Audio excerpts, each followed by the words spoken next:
Okay, it's about time I show you how to saute how I'm sauteing my mustard greens. If you have a large, well, first off you need to wash the greens and then rinse off the dirt from the water. And also, if you have larger leaves with thick stems about the thickness of a pencil, you need to strip out the center stem and chop it up separately. After I'm done chopping up the leaves, I'll show you what happens next. This next step might not be absolutely necessary, but I'm doing it anyway to make the mustard greens fit better into the pot. I am simply slicing the mustard greens widthwise into little strips so that the leaves are cut into smaller pieces. This should reduce the amount of space the greens take up in the pan. If you have a larger pan, or if you're working with smaller mustard greens, this step may not be absolutely necessary. I'm doing it anyway in this case because I have a smaller pan.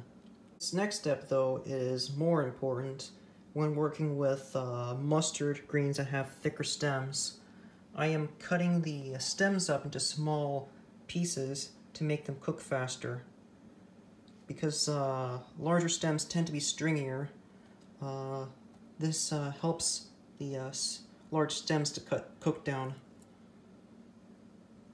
I'll show you now once I finally set up the pan and I am putting the mustard greens in. Okay. Previous videos on sauteing, I'm using olive oil this time also, extra virgin olive oil, and cooking on very low heat to prevent the oil from smoking. Here are the bits of the stems cut up and the leaves, and I'll begin sauteing. What I did not show you that I just did is I put the light coating of extra virgin olive oil in there, kept the stove on low, then put in the stem pieces and kept the heat on until they start, or it's simmering lightly. Now the next process is to stir occasionally to prevent them from burning. Then once the stems are cooked halfway through, then add in the leaves. This next part's a little hard to explain, but you can always pick up a small piece of the mustard greens and check to see if it's al dente, meaning you can bite it slightly. That's one way to tell if the stem pieces are halfway done. And by this time you can go ahead and add the rest of the greens. Mustard greens take a lot less time to cook. All you need to really do is wait for the greens to shrink down to size and the water to evaporate. Around that time, the greens should reduce in volume. And meanwhile, stir occasionally with a pair of tongs or a spatula, preferably tongs because you can pick up the greens.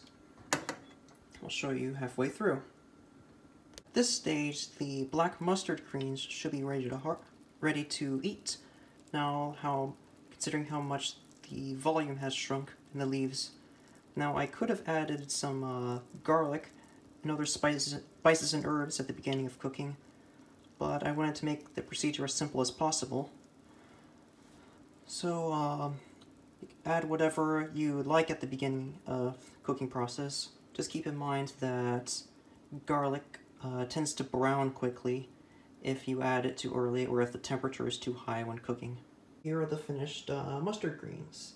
Now you may add olive oil and vinegar if you like. That is, if you find the greens too bitter. Otherwise, you can go ahead and eat it as it is. Well, thanks for watching, and see you next time.